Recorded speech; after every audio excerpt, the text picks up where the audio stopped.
Hello students, आज हम exercise 5.2 से रिलेटेड कुछ और क्वेश्चंस पढ़ते हैं जो हमारी एनसीईआरटी के बुक में नहीं है। फर्स्ट क्वेश्चन या example number 1, which term of the arithmetic progression 5, 15, 25 will be 130 more than it's 31st term. Video के शुरू में सारे क्वेश्चंस आपके गिवन है, मैं यहाँ पे आपको सिर्फ सॉल्यूशंस बताऊंगी। एपी है आपके पास 5, 15, 25 विल बी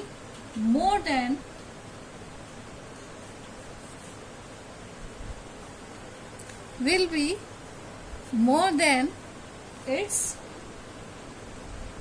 31st टर्म, आपको वो बतानी है। देयर इज, अब यहाँ पर एपी में ए इक्वल्स टू है 5, D equals to 15 minus 5 equals to 10। Now अब हमारे पास ए एन हमें निकालना है, तो ए एन बराबर है, ए एन के लिए विल बी मोर देन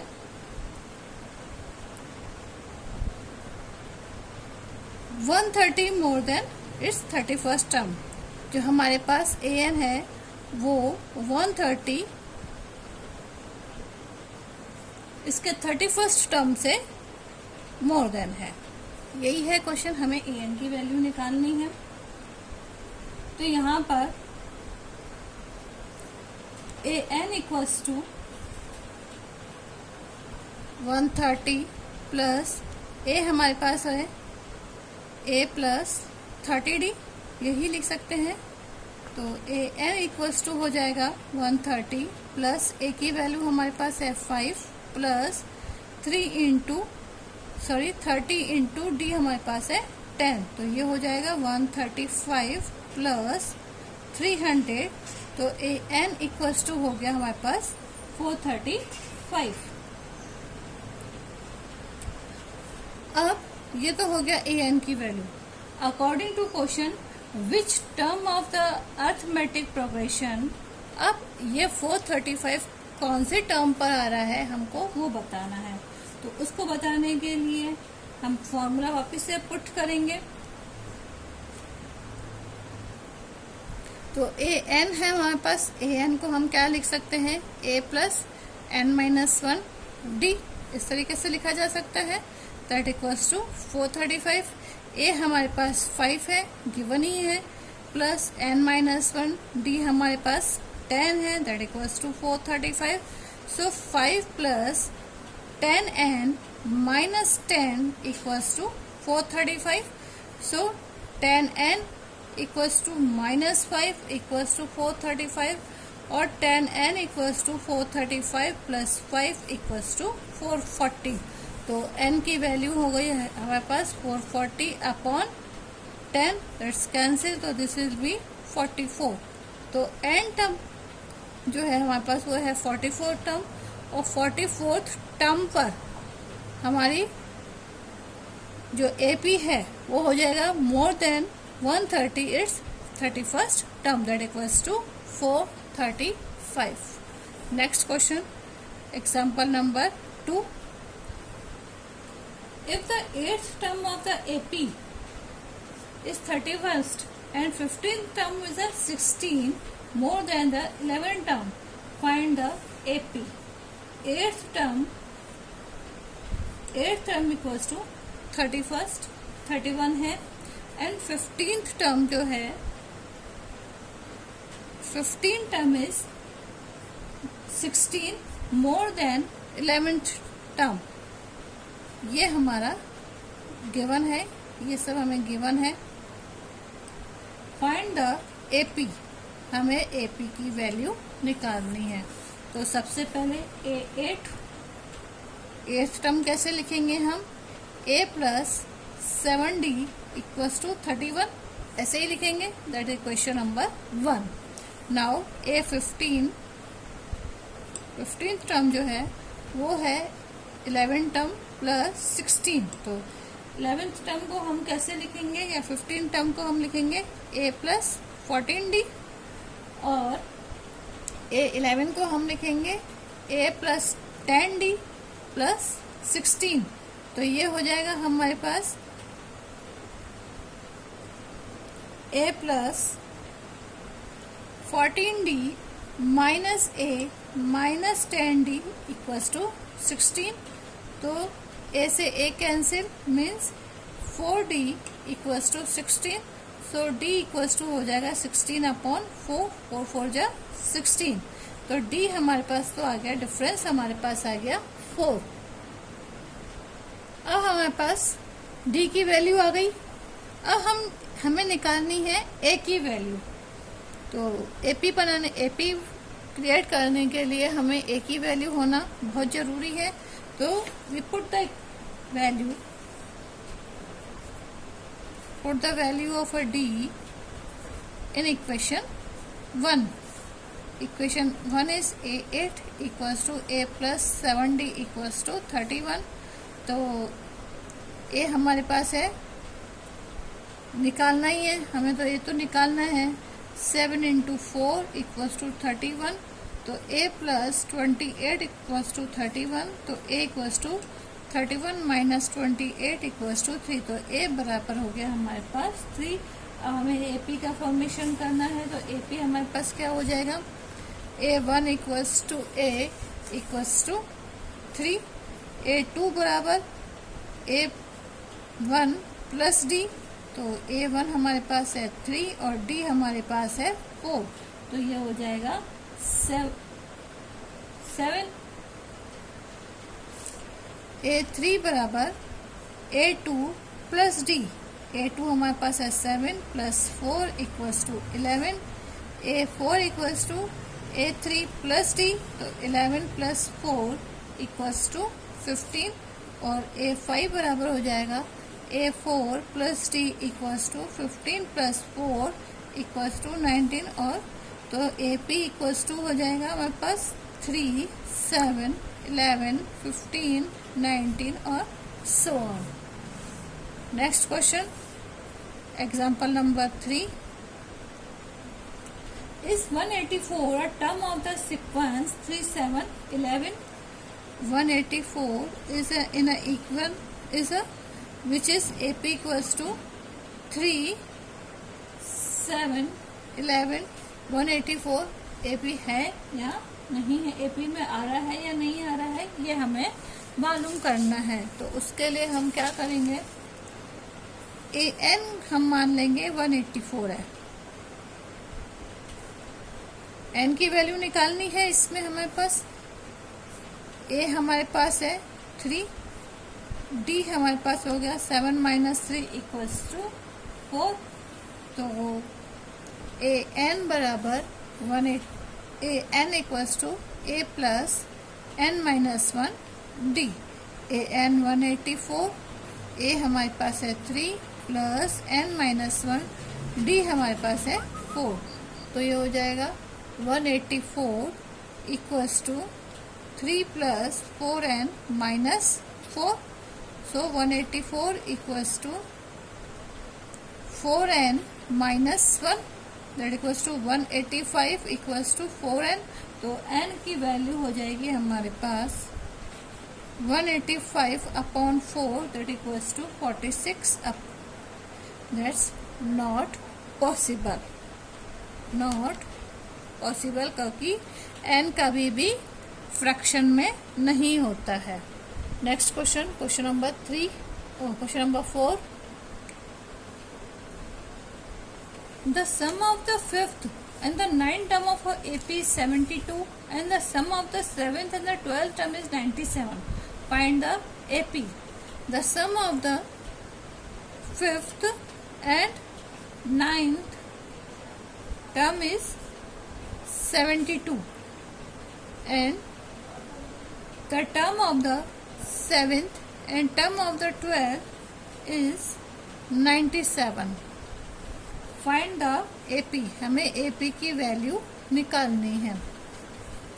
तो सबसे पहले हम इनको सॉल्व कर लेते हैं। A5 plus A9 equals to 72। A7 plus A12 equals to 97। First of all इन्हें हम सॉल्व कर लें। A5 means A4 plus D, इसको हम ऐसे ना लिख के ऐसे लिखते हैं A plus 4D, plus A9 को हम लिख सकते हैं A plus 8D that equals to 72। तो ये हो जाएगा हमारे पास 2A plus 12D equals to 72। तो question number 1। As usual A7 को हम लिख सकते हैं A प्लस 60, A12 को हम लिख सकते हैं A plus 11D that equals to 97। तो ये हो जाएगा 2A plus 17D equals to 97। ये कोई क्वेश्चन नंबर 2। अब इन दोनों इक्वेशंस को सॉल्व कर लेते हैं।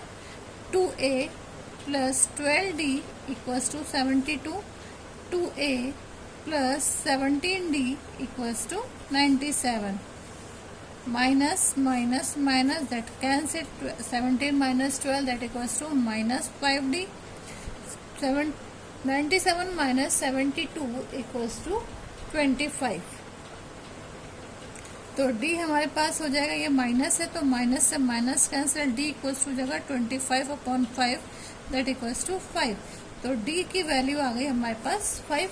अब हम सबसे AP निकालने के लिए हमें A की वैल्यू का पता होना जरूरी है। तो from equation 1 2A plus 12D equals to 72। तो 2A equals to 12 into 5 equals to 72। तो 2A equals to 72 minus 60 that equals to 12। तो A इक्वल्स टू हो जाएगा हमारे पास 12/2 दैट इक्वल्स टू 6। तो A की वैल्यू हो गई हमारे पास 6। अब A1 equals to A that equals to 6, A2 बराबर A1 प्लस D। तो A1 हमारे पास है 6 और D हमारे पास है 5, तो ये हो जाएगा 11। A3 बराबर हो जाएगा A2 plus D that equals to 11 plus 5 equals to 16। A4 बराबर A3 plus D equals to 16 plus 5 equals to 21। और A5 बराबर A4 plus D equals to 21 plus 6 equals to 26 and so on. तो AP हमारे पास हो जाएगा 6, 11, 16, 21, 26 and so on. ये हमारे पास हो गया AP। यही हमारा आंसर है। Next question, question number 5। If 5 times of a fifth term of a AP is equal to 8 times of its 8th term, show that it is a 13th term is 0. 5 times of the fifth term, A5 is of an AP is equal to the 8 times of its 8th term.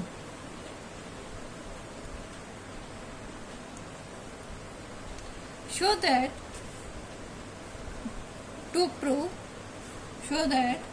13th term A13 is equals to 0। ये हमें prove करना है। तो सबसे पहले A5 equals to है 8 terms of A8। तो 5 times से 5 हम इसको हम लिख सकते हैं A प्लस 4D लिख सकते हैं, और यहाँ पर हम A प्लस 7D लिख सकते हैं। तो 5A plus 20D equals to 8A plus 56D, या ये लिख सकते हैं 8A plus 56D minus 5A minus 20D equals to 0। 8 minus 5 3A, 56 minus 20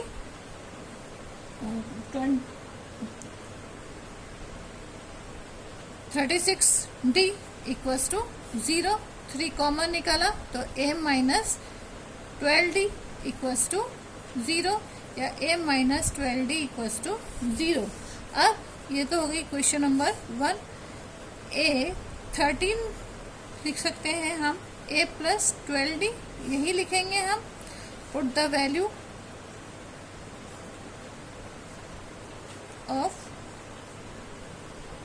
value from equation 1। From equation 1 a plus 12d किसके इक्वल है? ये यहाँ पर सॉरी माइनस नहीं है, प्लस है, तो ये सारा क्योंकि 56 माइनस 20d 36 प्लस 36 होगा, तो ये सब प्लस है, तो दैट इक्वल्स टू, तो A13 इक्वल्स टू हो जाएगा 0। Has prove. Next question, example number 6। Consider the AP 2, 5, 8, 11, 3, 0, 2. Show that the twice of a middle term of the above AP is equal to the sum of the first and the last term. अब according to question हमारे पास एक AP है, that is 2, 5, 8, 11 और that goes to 3, 0, 2. Show that twice of the middle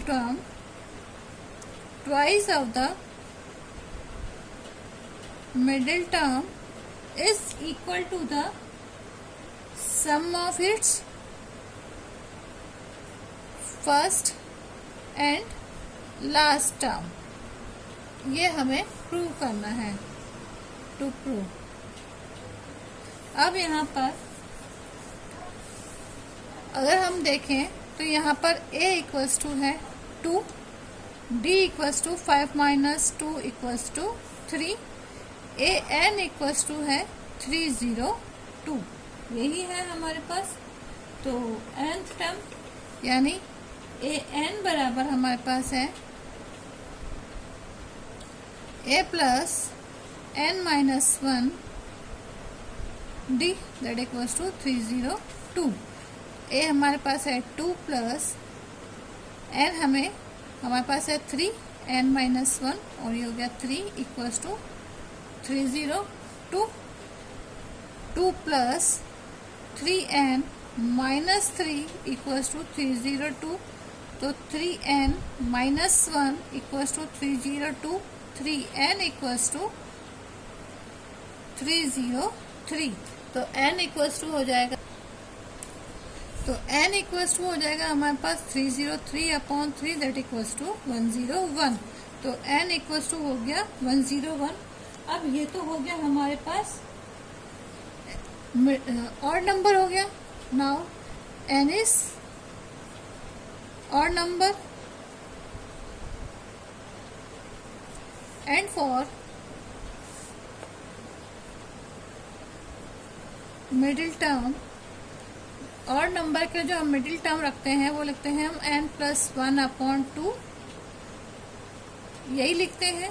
तो ये हो जाएगा 101 plus 2 upon 2, तो ये हो जाएगा, सॉरी यहाँ पे 1 है, तो ये हो जाएगा 102 upon 2 that equals to 51st term हो जाएगी हमारे पास।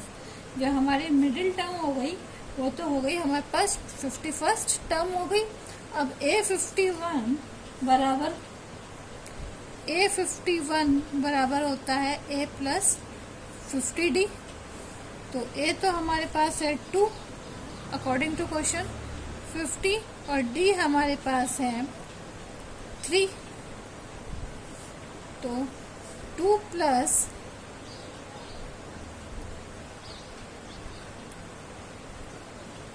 150 इक्वल्स टू हो गया 152। तो A51 यानी मिडिल टर्म हो गई हमारे पास 152। Now according to question, twice of the middle term is equal to sum of its first and last term.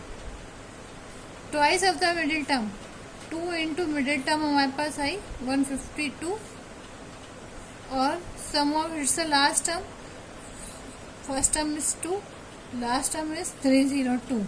तो तो ये हो जाएगा 304 और ये भी हो जाएगा 304। तो यही हमारा आंसर है, हैंस प्रूव्ड।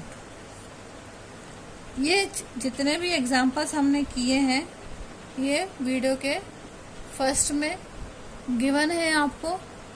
ये सारे मैंने एग्जाम्पल्स आपको इसका सॉल्यूशन समझा दिए हैं।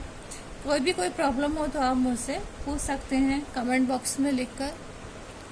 नेक्स्ट वीडियो में हम एक्सरसाइज 5.3 शुरू करेंगे। आज के लिए थैंक यू।